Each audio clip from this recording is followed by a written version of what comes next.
Setelah pelaporan dugaan oknum guru ngaji yang mencabuli muridnya, pihak berwajib akhirnya memanggil beberapa saksi dan oknum pelaku untuk dimintai keterangan. Sementara itu, Pusat Bantuan Hukum Pradi Nganjuk kembali mendatangi Polres Nganjuk untuk memberi masukan serta tambahan barang bukti, diantaranya uang dan pakaian milik korban. Selain itu, korban melalui kuasa hukumnya juga mencabut surat pernyataan perdamaian yang dulu sempat dibuat pelaku sebagai bentuk permintaan maaf. Samping mendampingi, kami memberikan bukti tambahan kepada penyidik untuk ditindaklanjuti. Berupa apa aja, Pak, bukti tambahan? Ya, bukti tambahan ini tadi ya, ini surat pencabutan perdamaian, sebab beberapa waktu yang lalu terlapor ini atau yang diduga pelaku ini mendatangi rumah korban dengan maksud untuk pertama meminta maaf, yang kedua membuat surat perdamaian supaya korban ini tidak melanjutkan atau tidak melapor di kepolisian. Dan dengan adanya surat pencabutan ini ya berarti perkara ini tetap dilanjutkan oleh ibu korban. Menurut PBH Pradi Nganjuk, surat pernyataan damai tidak mempengaruhi proses hukum. Pasalnya sudah ada pelaporan dari korban terkait unsur pidana.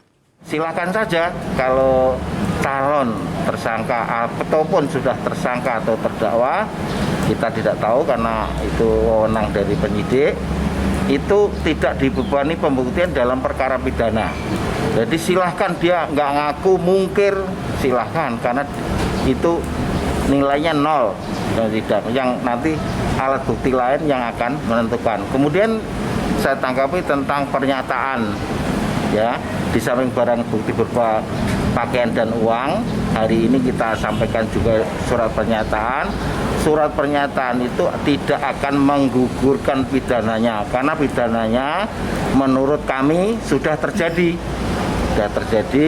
sudah diperiksa saksi, ada barang bukti dan sebagainya. Pembuktian nanti adalah di sidang pengadilan. PBH Pradi Nganjuk juga menambahkan akan menghormati proses penyelidikan perkara apapun yang dikatakan oleh oknum calon tersangka maupun tersangka akan menjadi proses pengadilan yang akan menentukan. Dalam hukum pidana, semua tersangka pasti tidak akan mengakui. Tapi dengan adanya cross-check alat bukti dan keterangan daripada saksi-saksi, itu akan menentukan. Dia akan nanti pada titik kulminasi pasti terbukti. Perkara nanti dia terbukti bersalah atau tidak, nanti pengadilan yang memutus.